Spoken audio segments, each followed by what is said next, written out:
renonçons à tout pour le Christ, il est notre justice. En le suivant dans sa passion, nous recevons sa vie. Le Christ qui nous saisit nous fait partager sa victoire, notre récompense. Guéris nos cœurs, Seigneur Jésus, par ton évangile. Lave nos fautes et souviens-toi, nous sommes ton peuple. Portons au Christ notre faute, il ne condamne pas. Dieu est plus grand que notre cœur, n'accusons personne. Va et ne pêche plus, comme la femme adultère. Lève-toi et marche. Guéris nos cœurs, Seigneur Jésus, par ton évangile. Lave nos fautes et souviens-toi, nous sommes ton peuple. Toi le chemin, la vérité, donne-nous la vie. Tu es la lumière de nos yeux, conduis-nous au Père. Apprends-nous à prier, à jeûner pour mieux t'aimer, à donner aux pauvres. Guéris nos cœurs, Seigneur Jésus, par ton évangile. Lave nos fautes et souviens-toi, nous sommes ton peuple.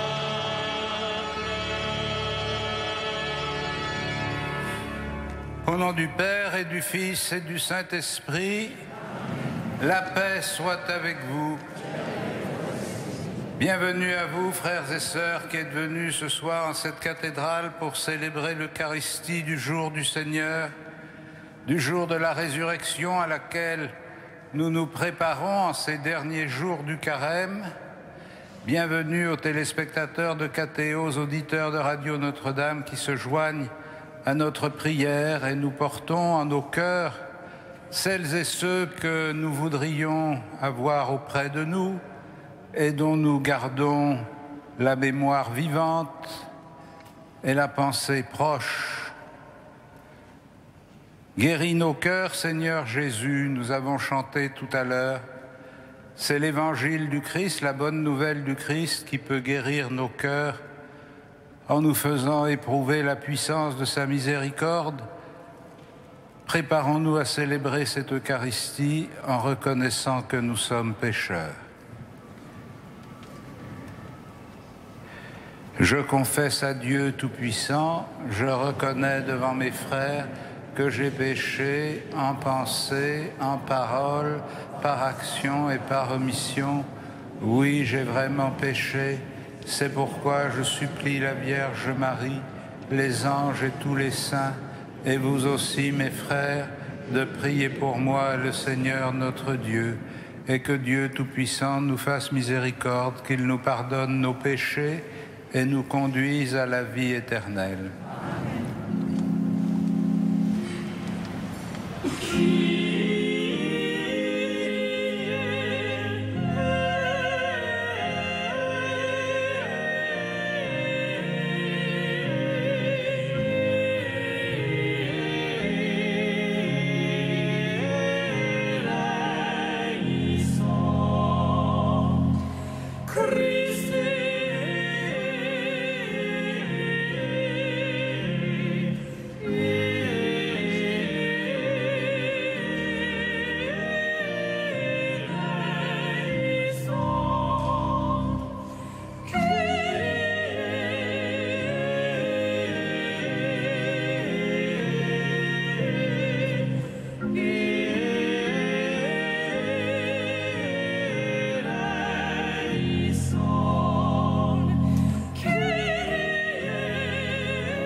Prions le Seigneur.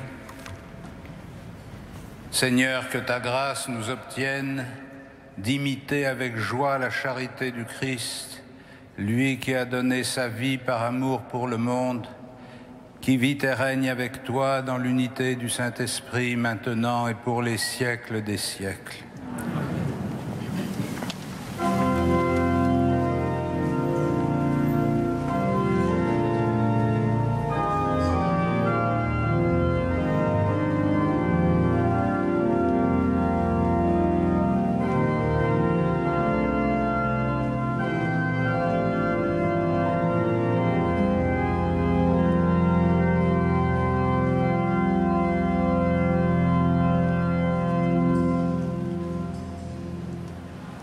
Lecture du livre du prophète Isaïe. Ainsi parle le Seigneur, lui qui fit un chemin dans la mer, un sentier dans les eaux puissantes, lui qui mit en campagne des chars et des chevaux, des troupes et de puissants guerriers.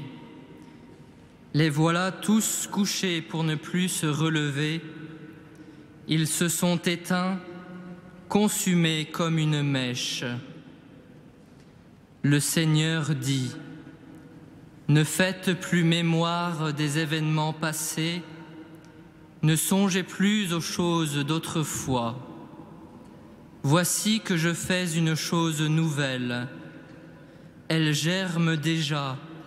Ne la voyez-vous pas ? Oui, je vais faire passer un chemin dans le désert, des fleuves dans les lieux arides.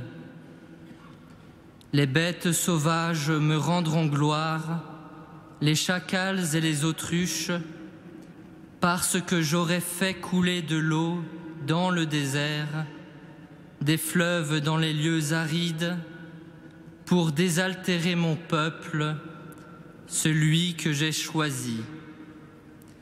Ce peuple que je me suis façonné redira ma louange. Parole du Seigneur.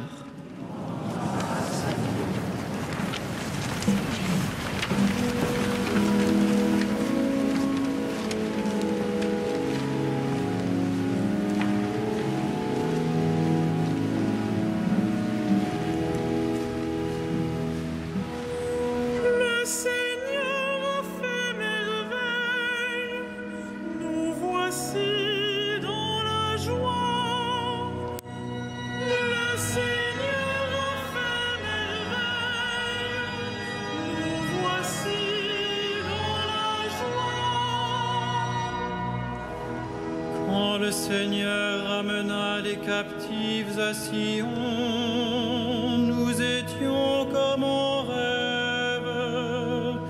Alors notre bouche était pleine de rire, nous poussions des cris de joie. Le Seigneur a fait merveille, nous voici dans la joie. Alors on disait parmi les nations, quelle merveille fait pour eux le Seigneur, quelle merveille le Seigneur fit pour nous, nous étions en grande fête. Le Seigneur a fait merveille, nous voici dans la joie. Ramène, Seigneur, nos captifs, comme les torrents au désert, qui sèment dans les larmes, moissonnent dans la joie. Le Seigneur a fait merveille, nous voici dans la joie. Il s'en va en pleurant, il jette la semence, il s'en vient dans la joie, il rapporte les gerbes.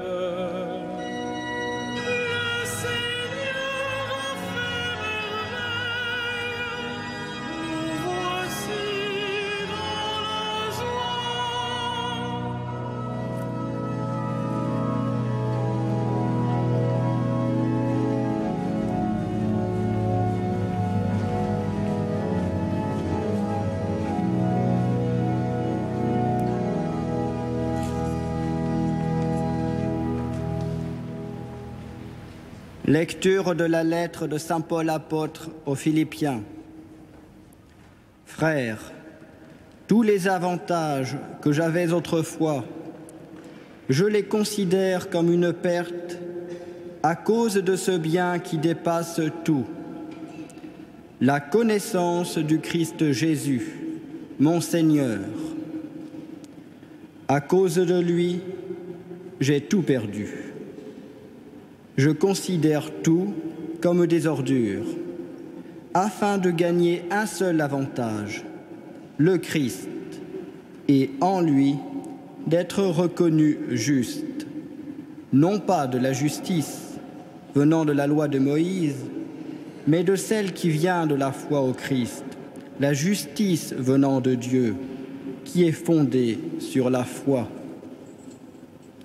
Il s'agit pour moi de connaître le Christ, d'éprouver la puissance de sa résurrection et de communier aux souffrances de sa passion, en devenant semblable à lui dans la mort, avec l'espoir de parvenir à la résurrection d'entre les morts.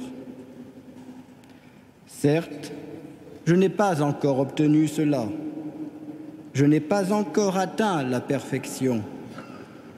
Mais je poursuis ma course pour tâcher de saisir, puisque j'ai moi-même été saisi par le Christ Jésus. Frères, quant à moi, je ne pense pas avoir déjà saisi cela. Une seule chose compte. Oubliant ce qui est en arrière et lancé vers l'avant, je cours vers le but en vue du prix auquel Dieu nous appelle là-haut dans le Christ Jésus. Parole du Seigneur.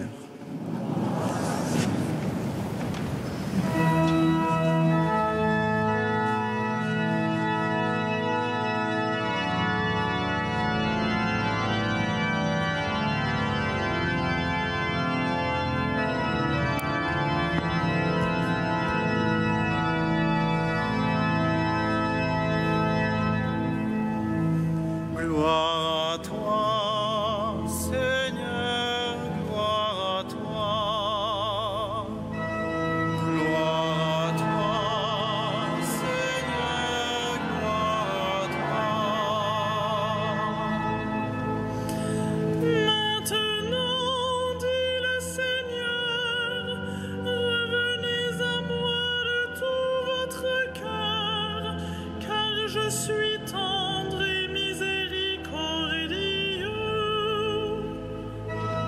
Gloire à toi, Seigneur, gloire à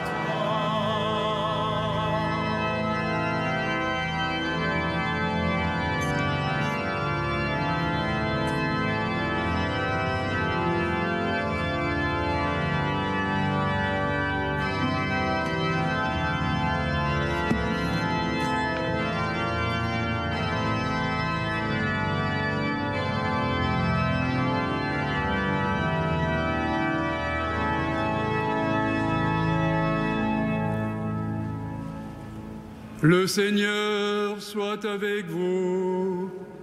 Et avec votre esprit.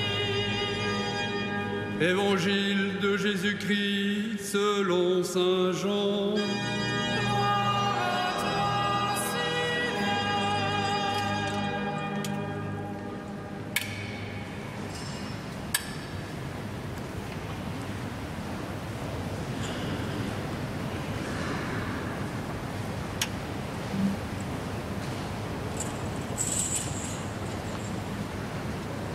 En ce temps-là, Jésus s'en alla au mont des Oliviers. Dès l'aurore, il retourna au temple. Comme tout le peuple venait à lui, il s'assit et se mit à enseigner. Les scribes et les pharisiens lui amènent une femme qu'on avait surprise en situation d'adultère. Ils la mettent au milieu et disent à Jésus: Maître, cette femme a été surprise en flagrant délit d'adultère. Or, dans la loi, Moïse nous a ordonné de lapider ces femmes-là. Et toi, que dis-tu ? Il parlait ainsi pour le mettre à l'épreuve, afin de pouvoir l'accuser. Mais Jésus s'était baissé, et du doigt il écrivait sur la terre. Comme on persistait à l'interroger, il se redressa et leur dit : « Celui d'entre vous qui est sans péché, qu'il soit le premier à lui jeter une pierre. » Il se baissa de nouveau, et il écrivait sur la terre. Eux, après avoir entendu cela, s'en allaient un par un, en commençant par les plus âgés. Jésus resta seul avec la femme toujours là au milieu. Il se redressa et lui demanda : « Femme, où sont-ils donc ? Personne ne t'a condamné. » Elle répondit : « Personne, Seigneur. » Et Jésus lui dit : « Moi non plus, je ne te condamne pas. Va, et désormais ne pêche plus. » Acclamons la parole de Dieu. Louange à toi, Seigneur Jésus.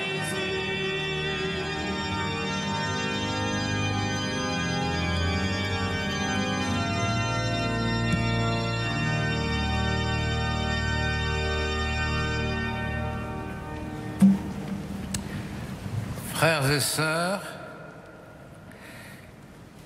la rencontre que l'évangile de Saint Jean nous propose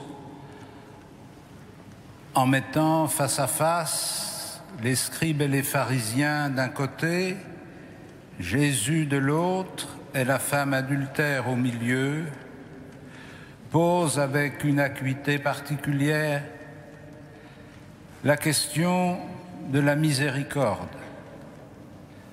Et puisque nous sommes dans une année jubilaire de la miséricorde, selon la décision qu'a prise le pape François, nous ne pouvons pas contourner cette question. On nous dit souvent, peut-être parce que nous faisons souvent l'expérience d'une miséricorde à bon marché, on nous dit souvent que la miséricorde est une faiblesse, parce qu'elle ignore ou elle feint d'ignorer le mal qui se tapit au cœur de l'homme.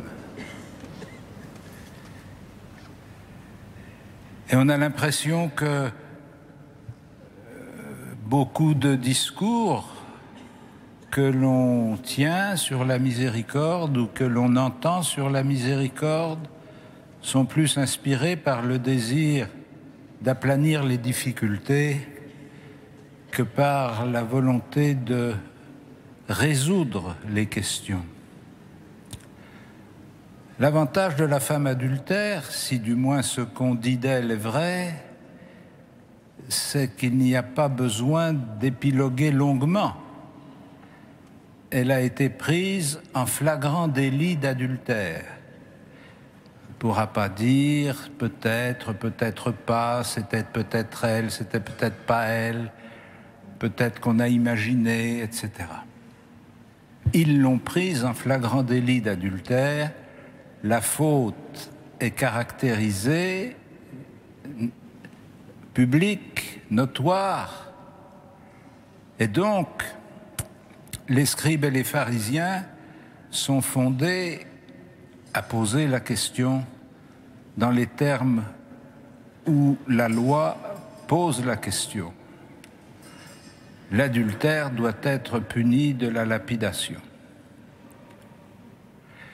Jésus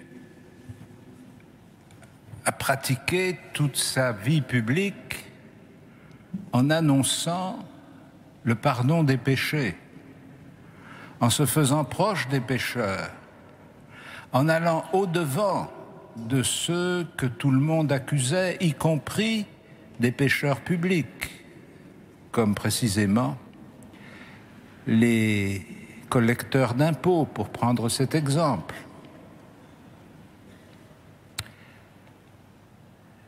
Comment va-t-il réagir Est-ce qu'il va réfuter la loi ou est-ce qu'il va accepter la loi? Nous le sentons bien, ce débat ne concerne pas seulement la femme adultère, Jésus, les scribes et les pharisiens.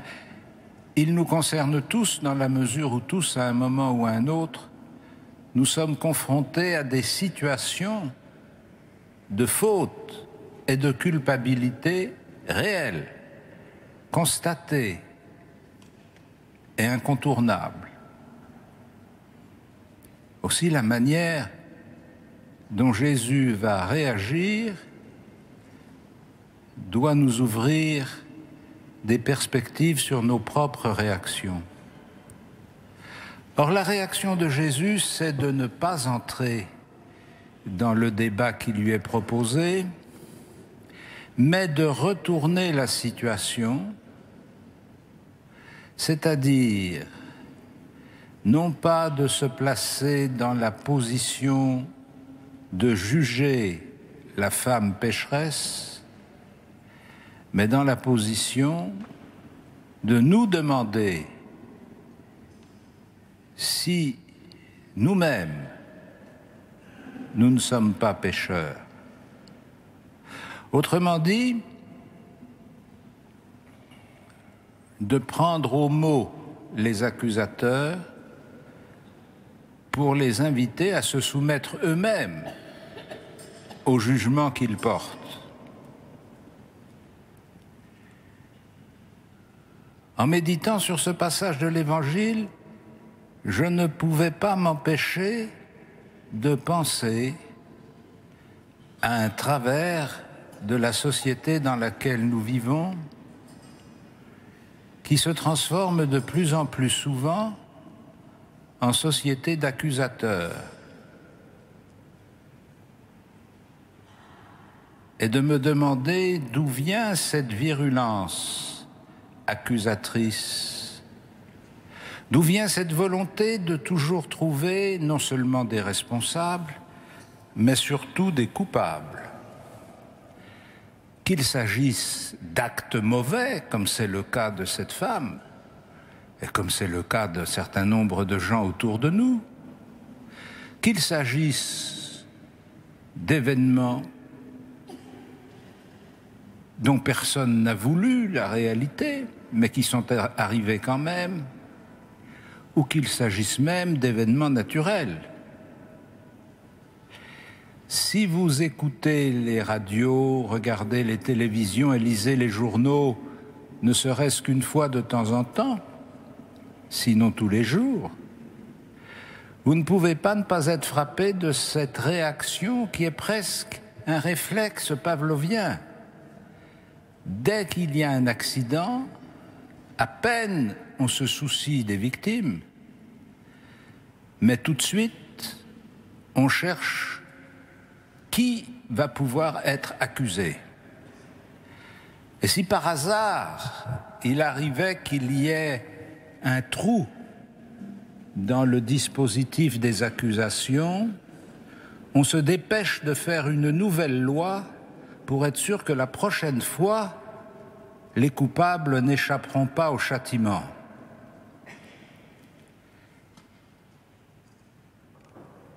Et en pensant à ce réflexe si pharisien de notre société, qui consiste à s'ériger en juste juge de la faiblesse des autres, je ne peux m'empêcher de penser: qu'est-ce que nous avons à cacher?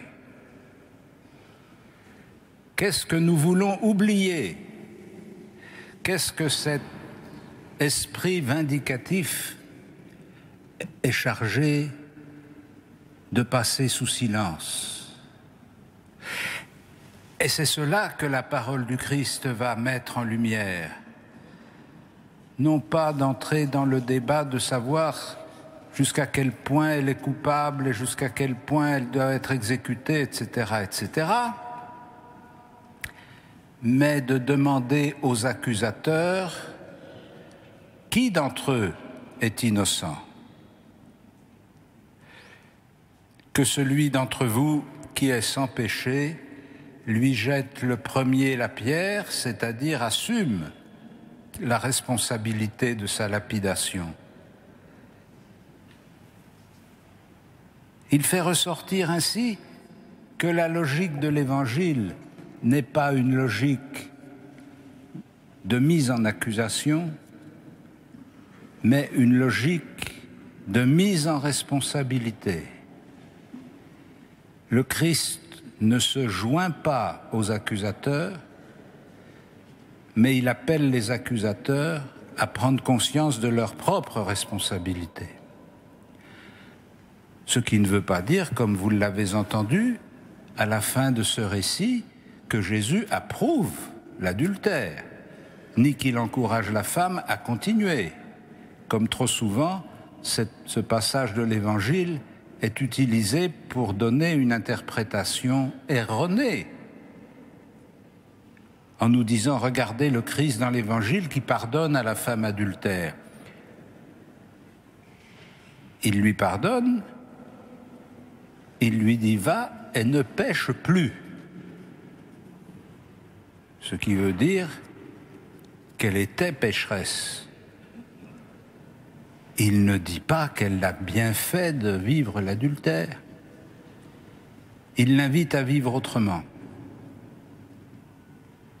Ainsi, quand nous nous approchons, comme nous le faisons en ce moment, de la célébration de la Pâque, nous sommes invités d'abord non pas à scruter les environs de notre vie pour détecter les pécheurs qui nous entourent et pour leur appliquer la rigueur des lois,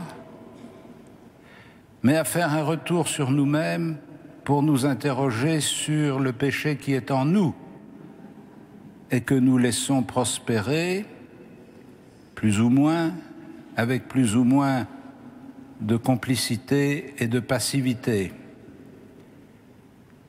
Le Christ nous invite tous à nous reconnaître pécheurs et à appeler la miséricorde de Dieu.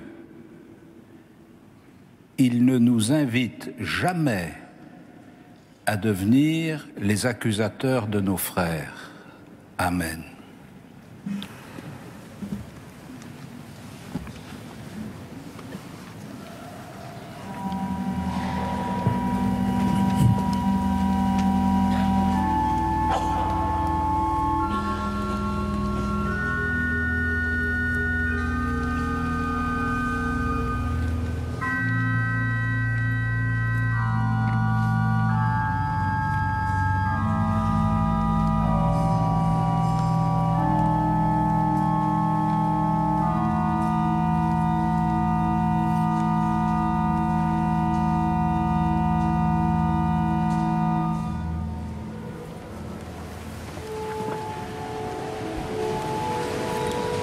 Credo in unum Deum, Patrem omnipotentem, factorem celi et terrae, visibilium omnium, et invisibilium.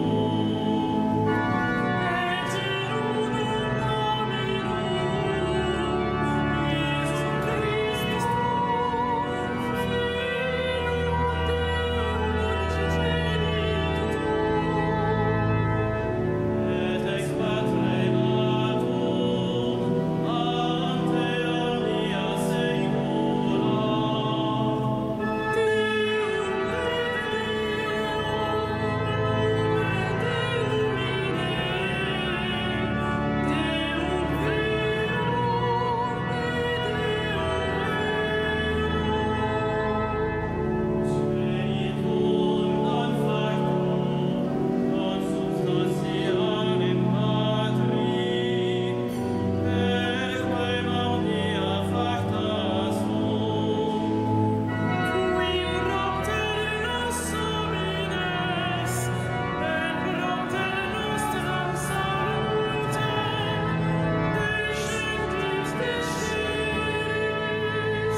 Prions ensemble au moment d'offrir le sacrifice de toute l'Église. Dieu Tout-Puissant, exauce tes serviteurs, tu les as initiés à la foi chrétienne, qu'ils soient purifiés par ce sacrifice, par Jésus le Christ, notre Seigneur. Le Seigneur soit avec vous. Et avec votre esprit. Élevons notre cœur. Le tournons vers le Seigneur. Rendons grâce au Seigneur notre Dieu. Cela est juste et bon. Vraiment, il est juste et bon de te rendre gloire, de t'offrir notre action de grâce toujours et en tout lieu. À toi, Père très saint, Dieu éternel et tout-puissant. Tu offres à tes enfants ce temps de grâce pour qu'ils retrouvent la pureté du cœur. Tu veux qu'ils se libèrent de leurs égoïsmes afin qu'en travaillant à ce monde qui passe, ils s'attachent surtout aux choses qui ne passent pas. C'est pourquoi, avec les anges et tous les saints, nous chantons et nous proclamons.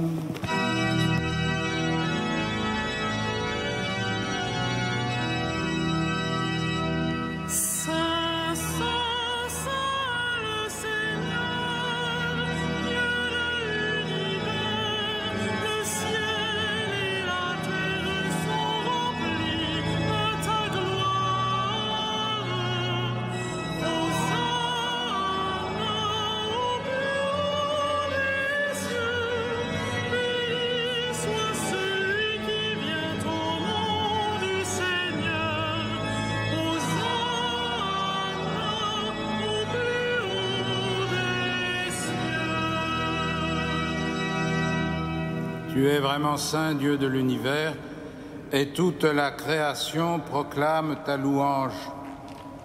Car c'est toi qui donnes la vie, c'est toi qui sanctifies toutes choses par ton Fils Jésus-Christ, notre Seigneur, avec la puissance de l'Esprit Saint.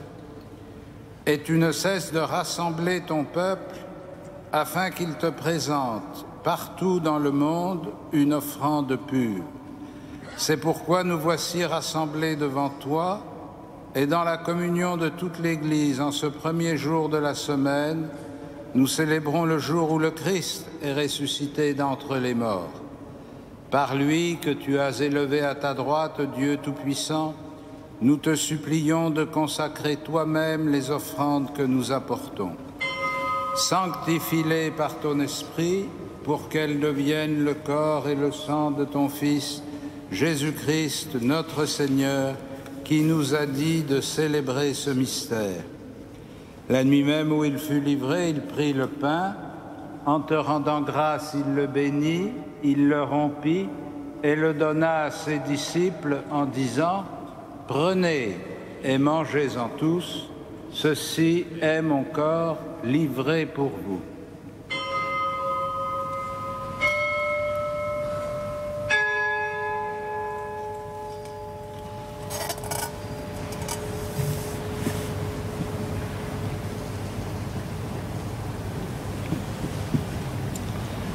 De même, à la fin du repas, il prit la coupe.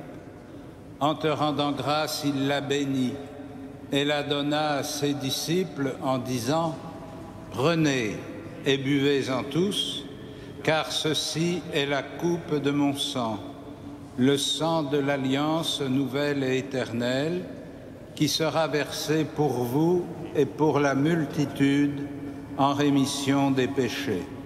Vous ferez cela en mémoire de moi. »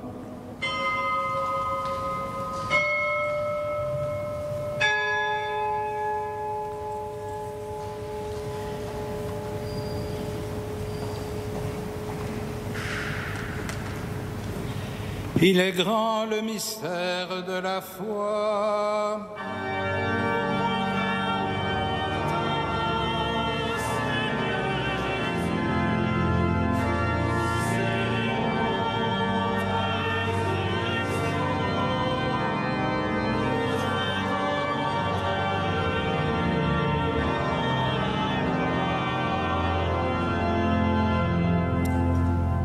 faisant mémoire de ton Fils, de sa passion qui nous sauve, de sa glorieuse résurrection et de son ascension dans le ciel, alors que nous attendons son dernier avènement, nous présentons cette offrande vivante et sainte pour te rendre grâce. Regarde, Seigneur, le sacrifice de ton Église et daigne y reconnaître celui de ton Fils qui nous a rétablis dans ton alliance. Quand nous serons nourris de son corps et de son sang et remplis de l'Esprit Saint, accorde-nous d'être un seul corps et un seul esprit dans le Christ, et que l'Esprit Saint fasse de nous une éternelle offrande à ta gloire, pour que nous obtenions un jour les biens du monde à venir auprès de la Vierge Marie, la bienheureuse Mère de Dieu, de Saint Joseph, son époux, avec les apôtres, les martyrs, Saint Denis et tous les saints qui ne cessent d'intercéder pour nous.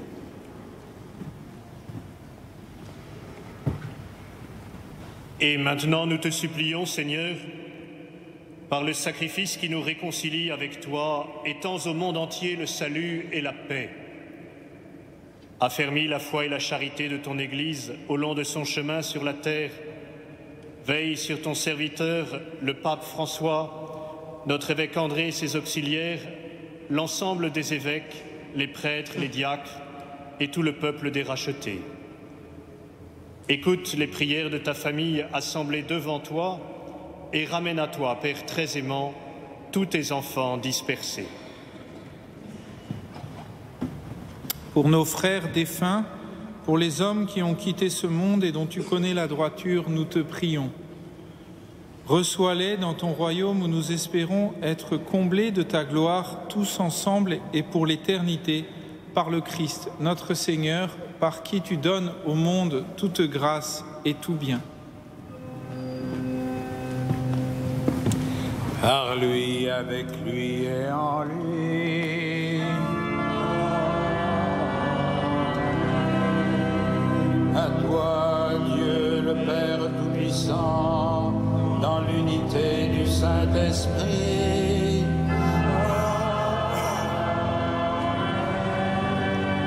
tout honneur et toute gloire pour les siècles des siècles.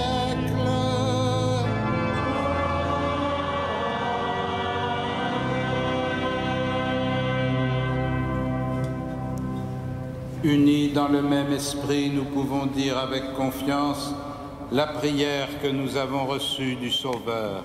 Notre Père qui es aux cieux, que ton nom soit sanctifié, que ton règne vienne, que ta volonté soit faite sur la terre comme au ciel.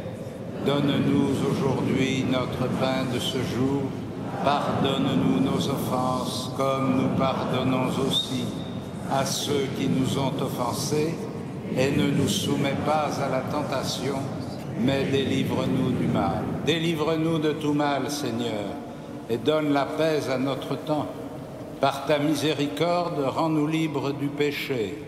Rends-nous forts devant les épreuves en cette vie, où nous espérons le bonheur que tu promets et l'avènement de Jésus-Christ, notre Sauveur.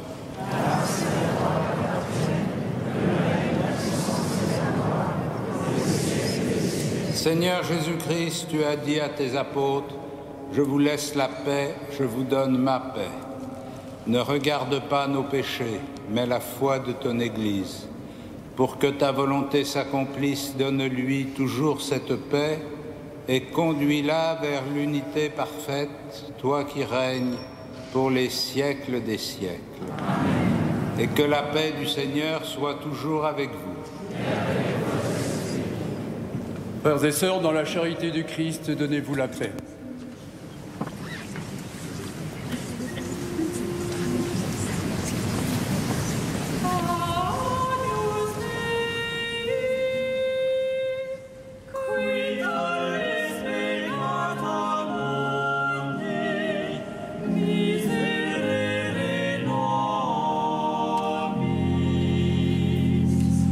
Agnus Dei, qui tollis peccatoribus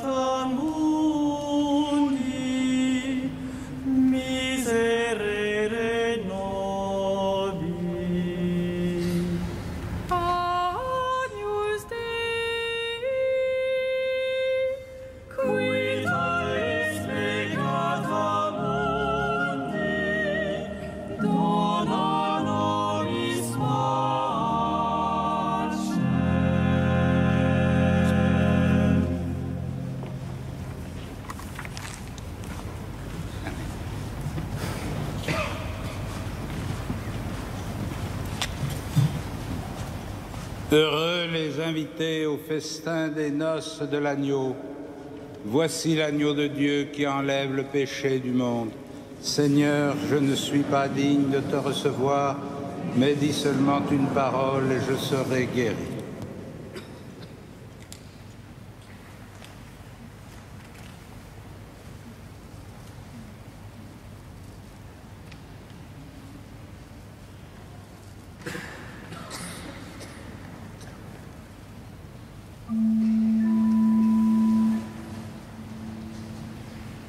Domine,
Frères et sœurs, bonsoir. Je souligne quelques événements de cette semaine. Tout d'abord, mardi prochain, 15 mars à 20h30, un concert orgue et ondes Martenot avec des œuvres d'Olivier Messiaen et Michel Foison. Nous aurons une audition d'orgue comme à l'accoutumée samedi prochain à 20h.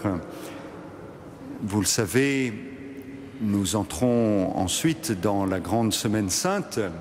Si vous ne les avez pas encore mémorisés, vous avez les horaires de la semaine sainte dans les feuilles qui vous sont données. Attention, pour le dimanche matin des rameaux, il y a une modification des horaires par rapport aux messes du dimanche habituelles.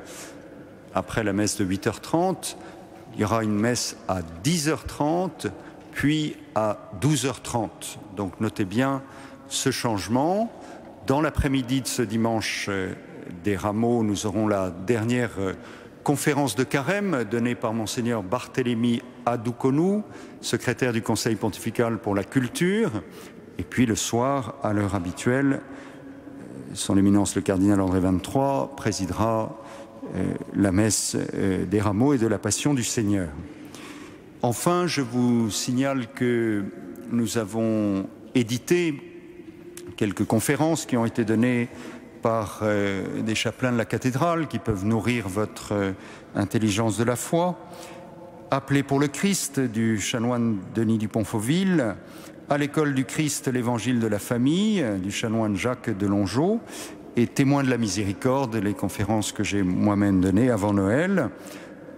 Ces textes sont disponibles à partir de demain à l'accueil de la cathédrale pour le prix modeste de 7 ou 8 euros. Et vous pourrez aussi les trouver en principe à la procure. Voilà, je vous souhaite une très bonne semaine et nous poursuivons notre prière.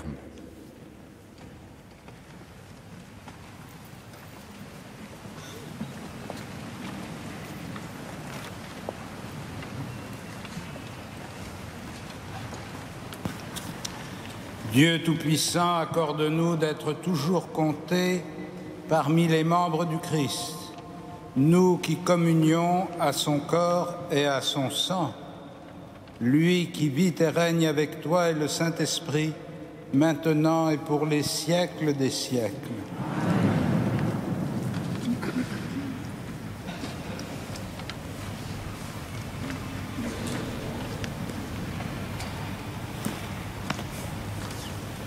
Le Seigneur soit avec vous. Que Dieu Tout-Puissant vous bénisse, le Père, le Fils et le Saint-Esprit. Allez dans la paix du Christ.